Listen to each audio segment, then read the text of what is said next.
pensando cuando les pregunte cuál es el bacilo gram positivo que produce meningitis en neonatos? Bueno, pues aquí se ubiquen ustedes en este cuadrito y se acuerden que es la Listeria monocytogenes.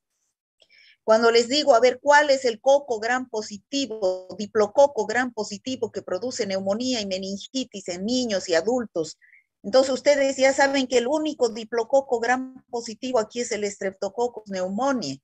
Entonces con ese motivo es que yo les pongo esta tablita para que cuando a ustedes el laboratorio tengan un paciente, les informe una tinción de gram como preliminar antes de las 48 horas y les diga, en ese líquido cefalorraquídeo, doctor fulano, su paciente tiene un bacilo gram negativo y es un paciente es un bacilo, eh, en esa orina el paciente tiene un bacilo gram negativo y es una mujer de 25 años, ustedes piensen pues en una enterobacteria.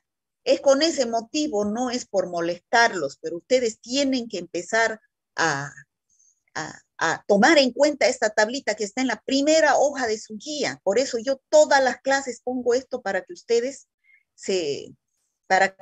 vayan familiarizándose. Les digo, a ver, ¿cuál es el coco gram positivo que produce meningitis? Me ponen Escherichia coli. Si estoy diciendo coco, tiene pues que terminar con coco, ¿no es cierto?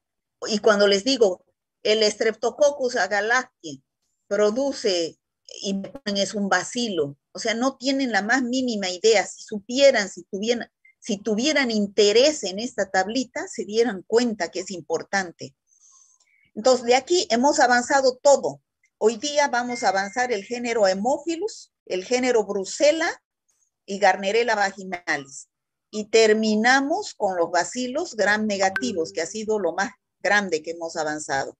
La próxima clase terminamos con esta tablita que tanto les molesta y que tanto les pongo todas las clases y vamos a avanzar el único género de cocos gram negativos, que es el género Neisseria, la próxima clase.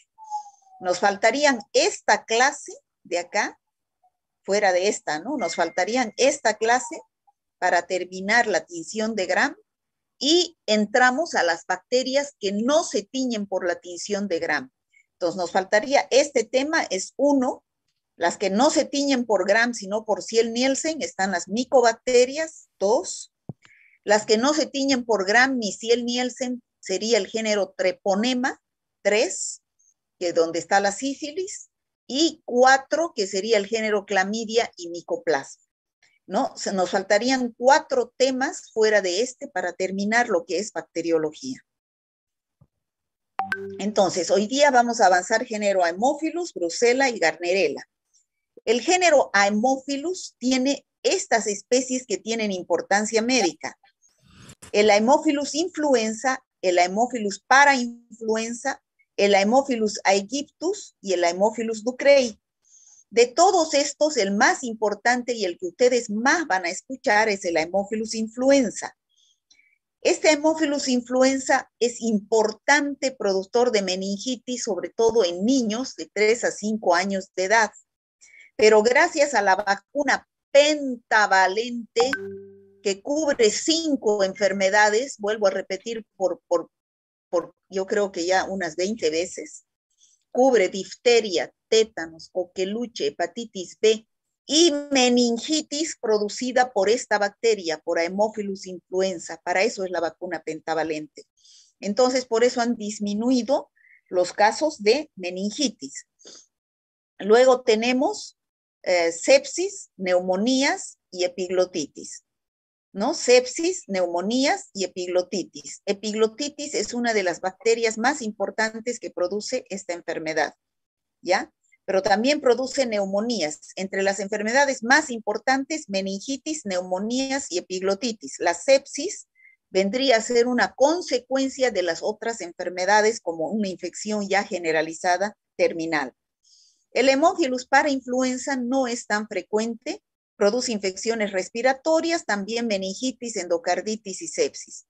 El Haemophilus aegyptus produce conjuntivitis, que es infección a nivel de los ojos.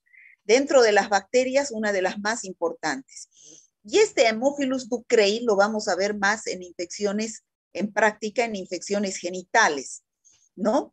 que produce el chancro blando, que es chancro blando, es una ulceración que aparece en los genitales, ya sea femeninos o masculinos, que es una ulceración múltiple o única, pero bien doloroso, y al tacto es blando. Que es un chancro, pero en la sífilis se llama chancro duro, que ya lo vamos a ver en foto. Entonces, aquí tenemos los cuadros clínicos producidos por estas bacterias. Un minutito, por favor.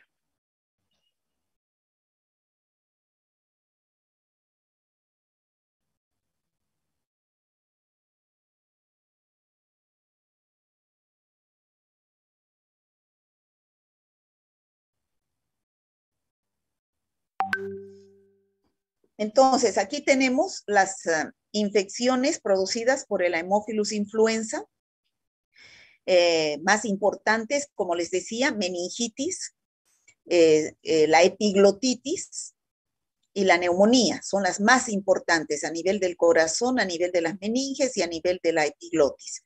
Ahora, también pueden producir otitis, pueden producir sinusitis por la proximidad que existe con las meninges, y también, como última, la bacteremia.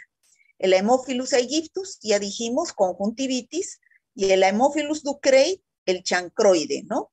Que son aparecen los genitales y es el chancro blando, que ya dijimos. Hasta ahí está claro, chicos, el género Haemophilus con sus especies. Sí, doctora. Sí, doctora. Sí, doctora. Ya. Sí, doctora.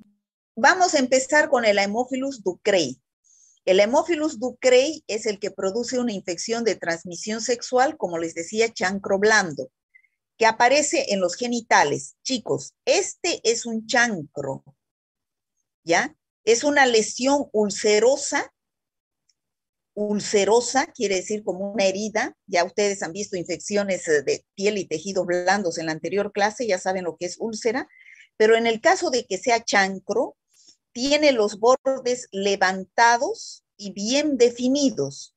Ya, estos son los bordes bien levantados y bien definidos. Ya, bien redonditos, fíjense, ¿no? A diferencia del herpes genital, que también se presenta así, pero los bordes son irregulares y no son levantados los bordecitos, ¿ya? Esto es el chancro blando. Igualito es la sífilis.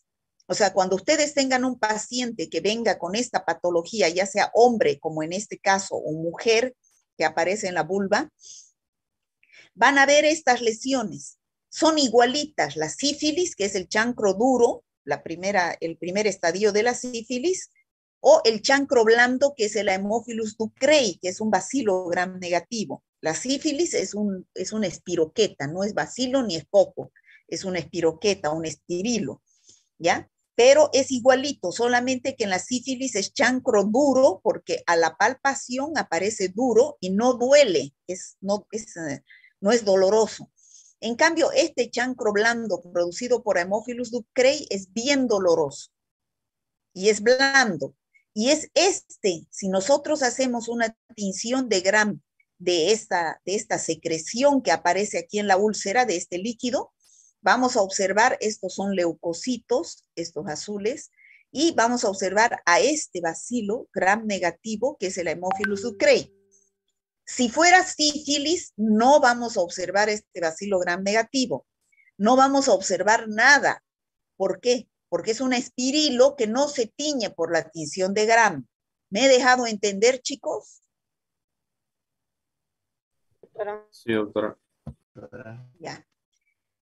También puede aparecer en la vagina, fíjense acá, en la vulva, en la mujer, en el pene, en el hombre, pero fíjense, son estas lesiones con los bordes levantados. Y aquí puede tener un líquido que es el que se observa. Puede aparecer en la lengua, fíjense, este es un chancro en personas que practican sexo oral, con personas que están enfermas con el chancro blando, llamado también chancroide, se llama el chancro blando, se llama también chancroide. El chancro duro es el primer estadio de la sífilis. Bueno, ya hemos hablado del chancro, de la Haemophilus ducreyi, que produce una infección de transmisión sexual llamada chancro blando o chancroide. ¿Estamos claros, chicos, hasta ahí? Sí, doctora. Sí, Ahora doctora. vamos a pasar a la Haemophilus influenza, que les he dicho, este es el más importante, el que más van a escuchar ustedes. También es un bacilo gram negativo, como vemos acá en la figura, y esta bacteria tiene 6 antígenos en su cápsula. O sea, hay Haemophilus influenza que tienen cápsula y hay otros que no tienen cápsula. Los que tienen cápsula se los clasifica con las letras del alfabeto. A, B, C, D, E, F, ¿no? Esos son los que tienen cápsula. Y el serobar B, el serotipo B, es el más aislado de los casos humanos. Por eso es que la vacuna pentavalente está hecha con Haemophilus influenza serotipo B, que tiene cápsula. Y al tener cápsula, ustedes saben que son los que más, son invasivos porque no pueden ser fagocitados. ¿Cuáles cuadros clínicos produce la Haemophilus influenza? Ya dijimos, al principio dije, cuando hablé de este cuadro de acá, dijimos que estos son los cuadros más importantes de la Haemophilus influenza. Meningitis, sepsis, neumonías, epiglotitis.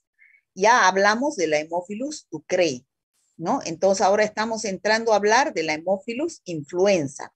Entre las infecciones más importantes, la meningitis, pero de esto nos protege la vacuna pentavalente, también la neumonía, la epiglotitis y otras infecciones importantes como puede ser la osteomielitis, la artritis séptica, ¿ya? Estas infecciones son producidas por bacterias de Haemophilus influenza con cápsula, ¿ya? Esta bacteria se disemina por la sangre produciendo bacteremia y se disemina a otros sitios del organismo produciendo una enfermedad invasiva. Entonces, podemos decir que esta Haemophilus influenza se divide en varios serotipos, de los cuales unos son con cápsula y otros son sin cápsula. Los que son con cápsula producen infecciones más graves, como por ejemplo la epiglotitis, la meningitis, la neumonía, la celulitis, que ustedes ya saben que es una infección de piel y tejidos blandos. En cambio, las cepas no capsuladas producen infecciones menos graves, como ser la otitis media, la bronquitis.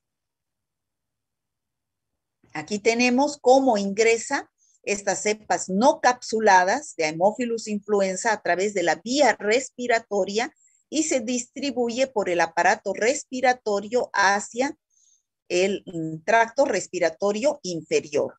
Estas son las cepas no capsuladas, produciendo otitis, produciendo sinusitis, pueden producir traqueobronquitis e incluso neumonía. En cambio, aquí fíjense cómo ingresan estas cepas que no tienen cápsula, ¿no? Entonces, ya vimos que los cuadros clínicos más importantes son estos, ¿no? La otitis y la epiglotitis, sobre todo en los niños. Otitis, sinusitis, faringitis. La epiglotitis es la infección más importante en los niños, donde aparece a nivel de la epiglotis un edema eritematoso, o sea, rojo. Algunos libros dicen que aparecen en forma de frambuesa y el niño tiene dificultad para respirar. Los niños entre 3 a los 8 años de edad aparece la epiglotitis. Entre las infecciones más importantes también está la meningitis, que ya hemos dicho que el serotipo capsulado y el serobar P es el más importante. En los niños de 3 meses a 7 años de edad, tuviendo una mortalidad del 12%. Pero en este caso ya estas enfermedades han sido disminuidas debido a la vacuna pentavalente. También produce celulitis en la cara, sobre todo después de una infección respiratoria. Otras infecciones que puede producir son neumonías secundarias a una gripe, o en los ancianos pueden producir bronquitis crónica, sobre todo en aquellos fumadores. Aquí tenemos los cuadros clínicos. La más importante se ha visto que es la meningitis, después viene la epiglotitis, después viene la neumonía, osteomelitis, artritis, celulitis y por último todos terminan en una bacteremia. Aquí tenemos la meningitis precedida por signos y síntomas de infección respiratoria superior, una infección a nivel de las meninges en niños que no han sido vacunados con la pentavalente. Aquí tenemos la epiglotitis, fíjense, esta es una epiglotis normal y cuando se inflama tiene el aspecto de frambuesiforme, entonces se inicia repentinamente, el paciente tiene fiebre, inflamación de la laringe, aparece con ronquera, tos apagada y tiene un estado de postración que avanza rápidamente en 24 horas, lo cual dificulta su respiración y se escuchan ruidos en la inspiración. Luego tenemos la celulitis, que aparece generalmente, ya dijimos, en la cara, es una celulitis facial, donde el paciente tiene fiebre, irritabilidad, inflamación de color azul rojiza. El paciente tiene fiebre y puede presentarse bacteremia por alguna de estas causas. Y ya dijimos que las cepas que no tienen cápsula pueden producir infecciones más leves como la otitis, bronquitis crónica, conjuntivitis. La neumonía es una de las infecciones más importantes. Fíjense, aquí tenemos los pulmones limpios y cuando está con infección por Haemophilus influenza se llenan de pus, ¿no? Y esa es la flema que se expulsa en un paciente que tiene esputo. También otra forma de diagnóstico auxiliar es la radiografía, que es mucho más importante, ¿no? Y aquí tenemos la otra infección importante, que es la meningitis, ¿no? Que ya dijimos varias veces, que ya dijimos los signos y síntomas de una meningitis en la anterior clase. Bueno, en todas estas infecciones por Haemophilus influenza, el reservorio siempre va a ser el ser humano enfermo, que va a eliminar a través de sus gotitas de saliva la bacteria y va a ingresar por vía respiratoria. Los factores predisponentes van a ser la edad, generalmente los niños de 3 meses a 7 años y los ancianos, sobre todo aquellos ancianos que fuman, siendo la nicotina un excelente caldo de cultivo para hacer bronquitis crónicas, ¿no? La presencia de otros cuadros generales, por ejemplo, pacientes con diabetes o pacientes que tienen alguna infección respiratoria. La época del año generalmente es en invierno o en primavera y la vía de transmisión ya dijimos que es aérea. ¿Cómo hacemos el diagnóstico? Ante la sospecha de cualquiera de estas infecciones, ustedes como médicos, si es una faringitis o una epiglotitis, hay que tomar una muestra del exudado faríngeo. Si es una neumonía o bronquitis, lo del esputo. Si es una otitis, secreción de oído. Si es una celulitis, hay que hacer una punción del absceso. Si es una meningitis, el líquido cefalorraquídeo. Y si es una sepsis, sangre, ¿no? Se hace el examen directo, las tinciones de Gram y de Ziel-Nielsen, buscando leucocitos polimorfonucleares, y en la tinción de Gram, como vemos acá, vamos a ver bacilos Gram negativos de Haemophilus influenza. El medio de cultivo en el cual se siembra es el agar chocolate, que es este que se llama chocolate porque tiene el color de un chocolate, ¿no?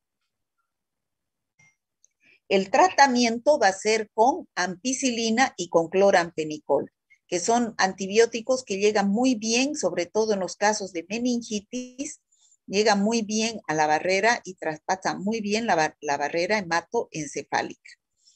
Bueno, como profilaxis, vuelvo a repetirles por no sé cuántas veces ya, la vacuna pentavalente.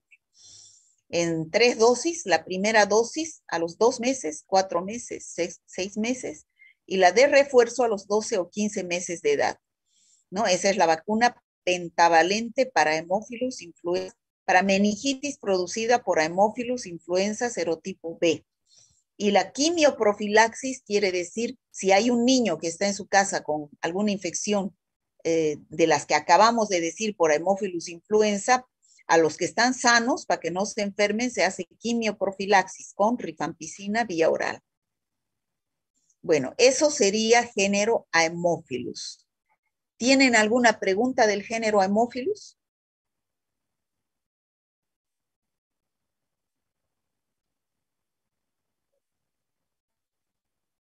Doctora, y el género, bueno, el Aegyptus y la Parainfluenzae, ¿Qué cosa? no lo vamos a tocar, ¿no? Dijo usted que el Aegyptus causa conjuntivitis y el Parainfluenzae infecciones respiratorias, meningitis, sepsis, endocarditis. Por eso, pues ya les dije Sí. eso. El Ah, Haemophilus aegyptus produce conjuntivitis. Creo que saben lo que es una conjuntivitis, ¿no? sí, Y el Haemophilus para influenza produce meningitis, endocarditis y sepsis. gracias, doctora. ¿Alguna otra pregunta, chicos?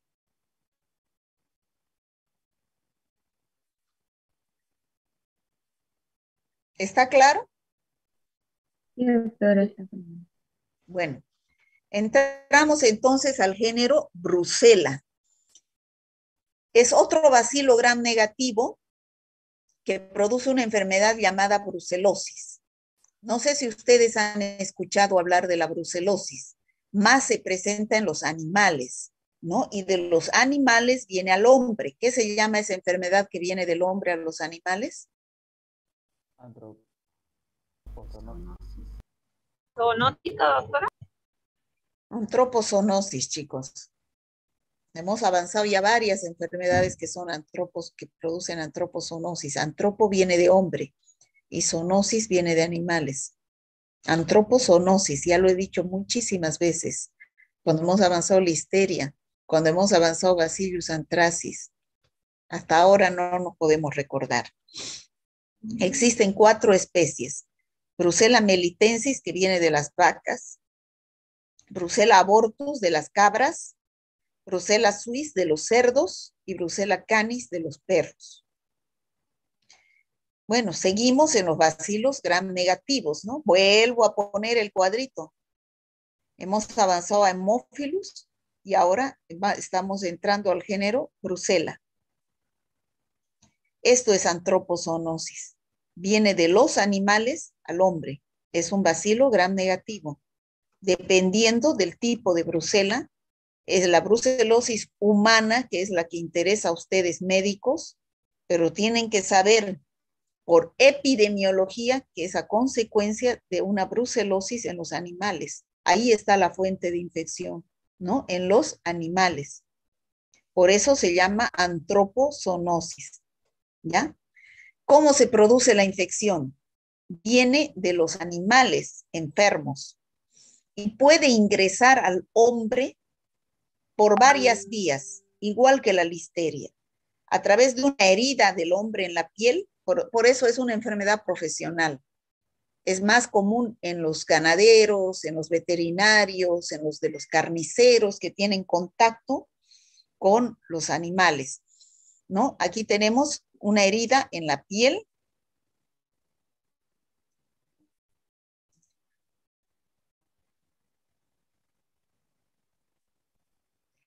Los que tienen una herida en la piel a través de comer los alimentos de estos animales enfermos, a través de la respiración también vía aérea y a través de la vía conjuntival, o sea, al salpicar, ¿ya? Estas son las vías de entrada a una persona sana. Estas son las vías de entrada. Entonces, ingresa la bacteria a los ganglios linfáticos, donde esta bacteria son fagocitados por los macrófagos, que son nuestras defensas. Pero aquí puede suceder 2 cosas. Un momentito, por favor, ¿ya?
Entonces, aquí puede suceder dos cosas.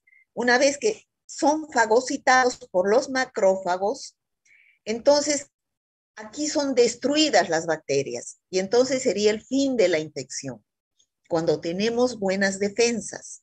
Entonces, nuestros policías del organismo, que son los macrófagos, destruyen a estas bacterias y sería el fin de la infección.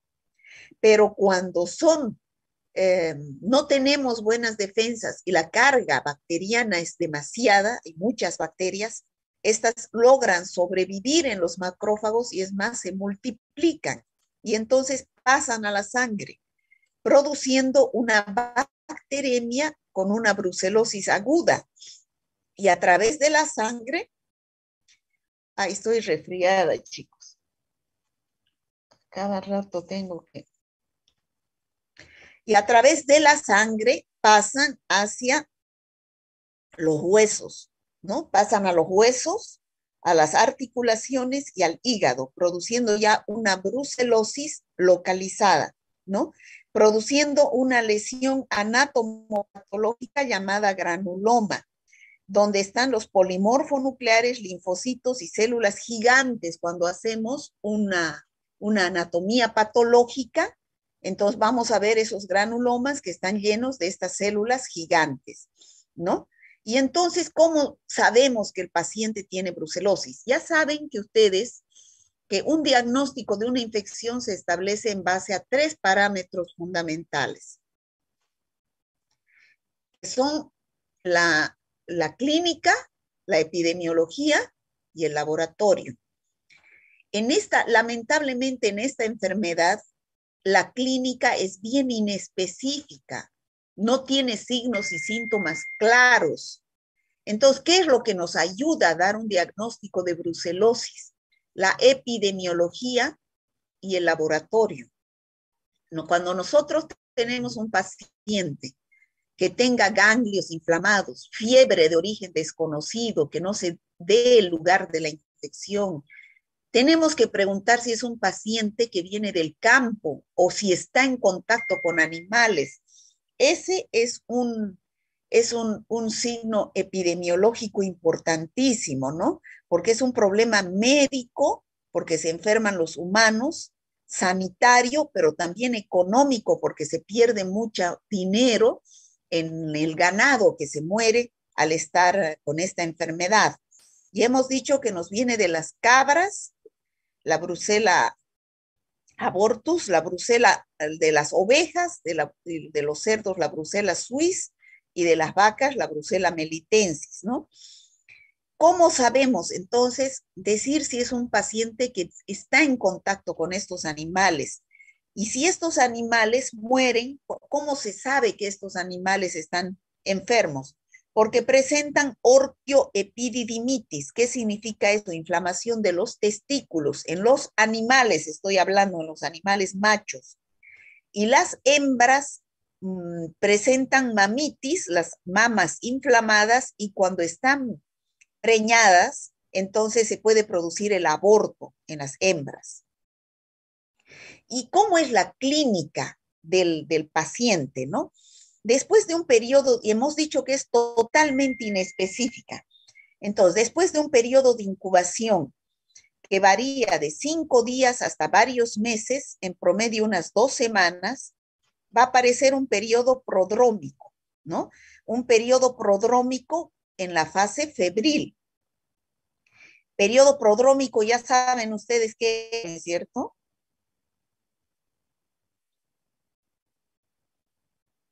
¿Qué es periodo prodrómico, chicos? Aparición de signos y síntomas inespecíficos. Muy bien. Al inicio de cualquier enfermedad hay un periodo prodrómico, aparición de signos y síntomas que no son claros, son totalmente inespecíficos, que nos pueden hacer confundir con cualquier otra enfermedad. Entonces hay que hacer diagnóstico diferencial. El paciente empieza con escalofríos, fiebres, cefalea, artralgias, mialgias, a veces diarreas, y a veces solo un malestar leve, mialgia, cefalea, dolor de nuca y con aumento de temperatura. Entonces, cuando el paciente se presenta así, puede ser inicios de un resfrío o de una gripe o de cualquier infección viral, pero sin embargo puede ser inicio de una brucelosis. Después de la fiebre, ya el paciente presenta falta de apetito, es decir, anorexia, por lo cual pierde peso. Dolor abdominal, articular, continúa la cefalea, el dolor de espalda, debilidad, irritabilidad, insomnio, depresión e inestabilidad emocional. Aparece esplenomegalia, adenopatías, es decir, el hígado graso, el vaso está grande, el hígado grande, y aparece sobre todo las adenopatías, los ganglios inflamados. Entonces, estos ya son con negrilla, ya son signos medios específicos, aunque no tanto de una brucelosis.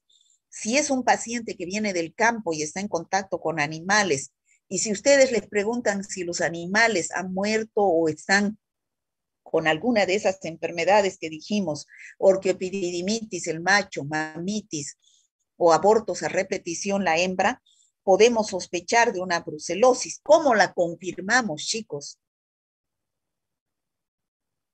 Laboratorio. Con Laboratorio. el laboratorio. Entonces aquí el laboratorio pesa mucho, ¿no? El laboratorio, porque la sintomatología en la brucelosis humana es totalmente polimorfa. Algias y fiebre, astenia, ya dijimos, osteoartritis, ¿no? Puede volverse crónica con artralgia, es decir, dolor de las articulaciones, parestesias o tener infecciones asintomáticas. Entonces, el laboratorio es el único, pero para eso nosotros pues tenemos que saber, tenemos que tener idea de lo que es una brucelosis, ¿no es cierto? Tenemos que tener idea de la parte clínica, la parte epidemiológica, para saber y tener sospecha de que existe esta enfermedad y que nos puede venir de los animales. Entonces, ¿qué pedimos? Como es una infección generalizada, va a la sangre. Entonces, ¿qué tenemos que pedir? Un hemocultivo, cultivar la bacteria de la sangre. Y cuando son infecciones localizadas, podemos sacar líquido cefalorraquídeo, pus o cualquier otro líquido biológico, pero generalmente lo que más pedimos como diagnóstico directo, buscando a la bacteria, es el hemocultivo.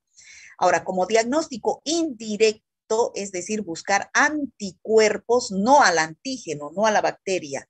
Directo ya saben que es buscar al microorganismo. Indirecto es buscar los anticuerpos que produce esta bacteria sacando sangre al paciente.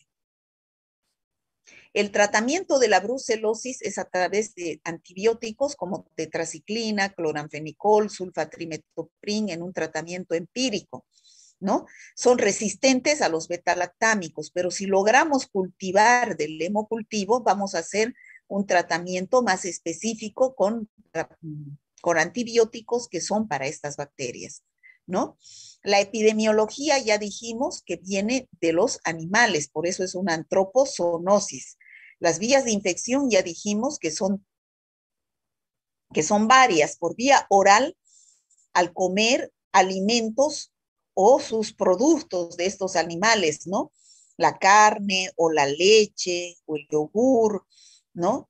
La transmisión puede ser de persona a persona.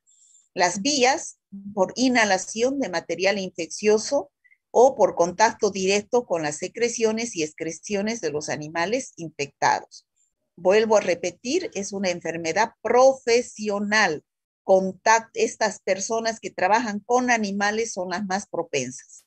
Profilaxis, bueno, lucha adecuada contra la enfermedad en los animales y saneamiento de productos de origen animal. Hay vacunas para el animal, para el ganado bovino, para las cabras, hay que vacunar a estos animales. Bueno, eso sería brucela. ¿Hay alguna pregunta sobre brucela?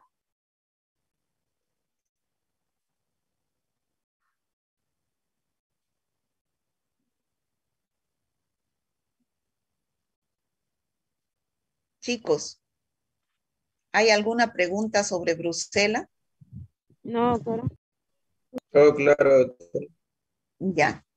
Bueno, entonces ahora vamos a avanzar Gardnerella vaginalis. Es también el último bacilo gram negativo que vamos a ver, que produce vaginosis bacteriana, es decir, una infección en los genitales, sobre todo de la mujer, que se caracteriza porque presenta secreción en la vagina, como estamos viendo acá en la figura. Pero no es secreción como estamos viendo acá, blanca. Es una secreción blanco tirado a grisáceo, ¿ya? No es blanca. Cuando vemos secreción así blanca como la leche, conocen la leche, ¿no es cierto? Sí, doctora. Sí, No doctora. saben qué es el color blanco. Es que ustedes mucho confunden el blanco con el transparente. El transparente es el agua.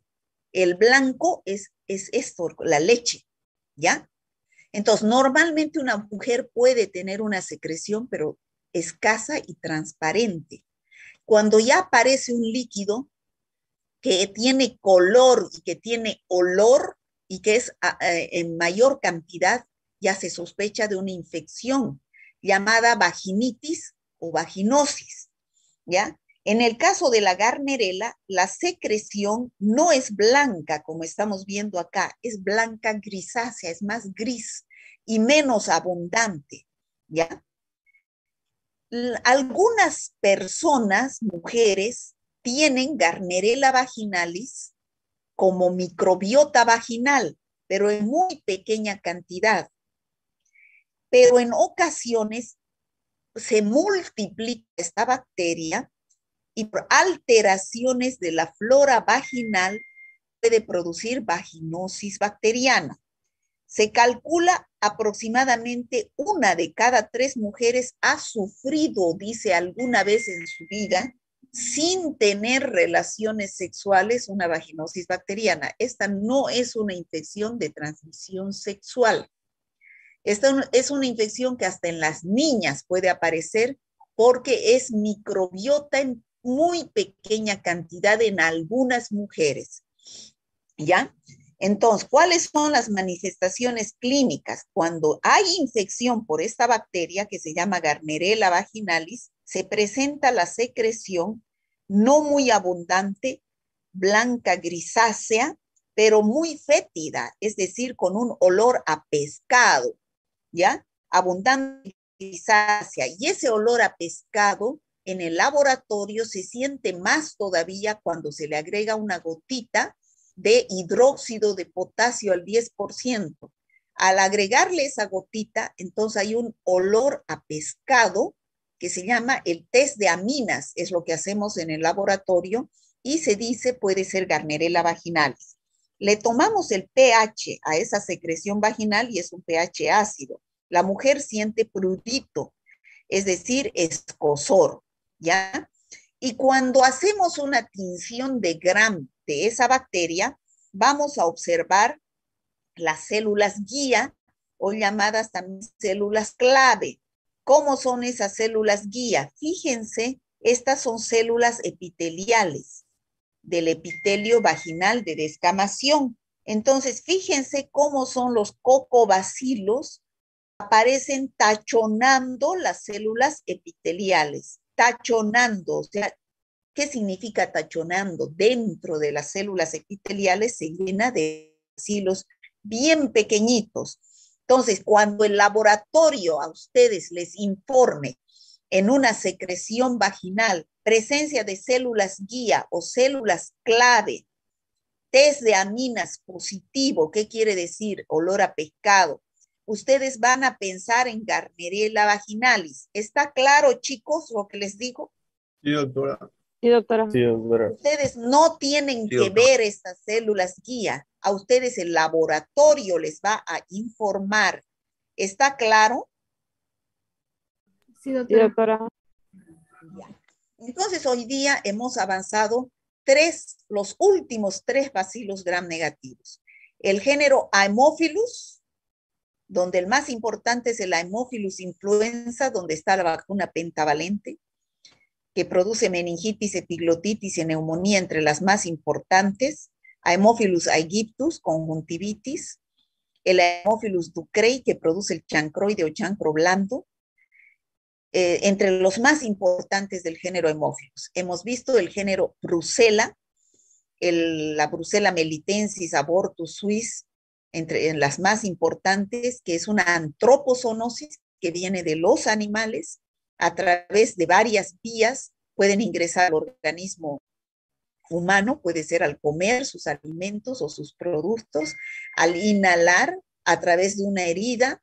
Por eso es una enfermedad profesional en personas que están en contacto con animales, pero sus signos y síntomas son totalmente inespecíficos, por eso la clínica no es importante. Lo más importante es la epidemiología y sobre todo el laboratorio, donde ustedes deben pedir un hemocultivo, que es lo más importante porque es una infección generalizada. Cuando sospechan de esta enfermedad en un paciente que tiene relación con animales, preguntándoles si esos animales han tenido orquioepididimitis o mamitis, ¿no? Y por último tenemos a la Gardnerella vaginalis, que produce vaginitis. No es una infección de transmisión sexual, puede aparecer en personas, hasta en niñas que no tienen relaciones sexuales, porque es microbiota en algunas personas en pequeña cantidad, pero cuando prolifera puede producir infección, produciendo una secreción blanca grisácea escasa, con olor a pescado al hacer el test de aminas, y que en la tinción de Gram se observan las células guía o células clave. El tratamiento de esta vaginosis o vaginitis bacteriana producida por Gardnerella vaginalis es un antibiótico llamado metronidazol o derivados imidazólicos. No es necesario hacer antibiograma. No está estandarizado el antibiograma para la vaginosis por Gardnerella vaginalis, ¿ya? El metronidazol o derivados imidazólicos como el tinidazol también se puede utilizar para esta bacteria en óvulos o en tabletas, ¿ya? También este metronidazol se utiliza para bacterias anaerobias, también se utiliza para parásitos como las amebas, ¿no es cierto? Doctora, una pregunta. ¿Ese signo que usted dijo sería la leucorrea? Leucorrea significa secreción vaginal. Eso significa leucorrea.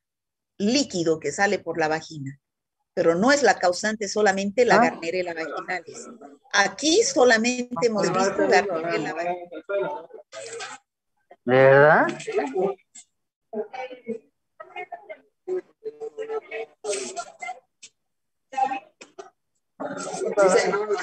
Tu micrófono, compañero. Vengo mañana y bendigo su atención, pues entonces. Vengo mañana a bendecir su atención. A poner. Por eso, pues. Elder Mario, tu micrófono está encendido. Señor Eder Mario Vidal Jordán, por favor, en otra, si es que usted no quiere escucharme, no entre a clase, pero no perjudique a sus compañeros. Por favor, yo le voy a poner falta hoy día. ¿Ya? Le voy a poner falta hoy día porque está perjudicando la clase. Me molesta que yo aquí explicando y usted aquí en otra cosa, ¿no? No entre a clase, por favor, señor. Yo igual le voy a poner falta y usted sálgase de la clase. Bueno, les decía, leucorrea significa salida de líquido por la vagina, pero no se debe solamente a Gardnerella vaginalis.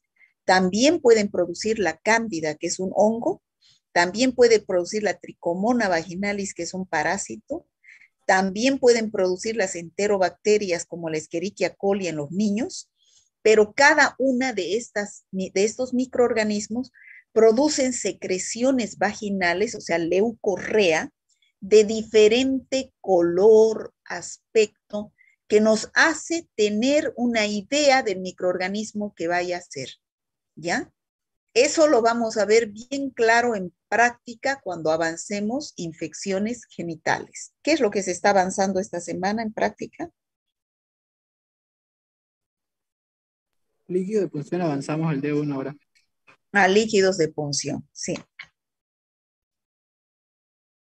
¿Alguna otra pregunta, chicos?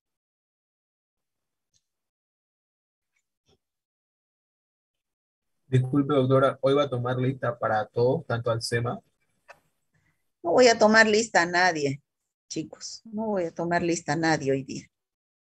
¿Ya? Pueden salirse. Ah, claro, muchas gracias, doctora. Hasta luego, chicos. Hasta luego. Hola, doctora. Hasta luego, Hola, doctora. hasta luego, doctorita.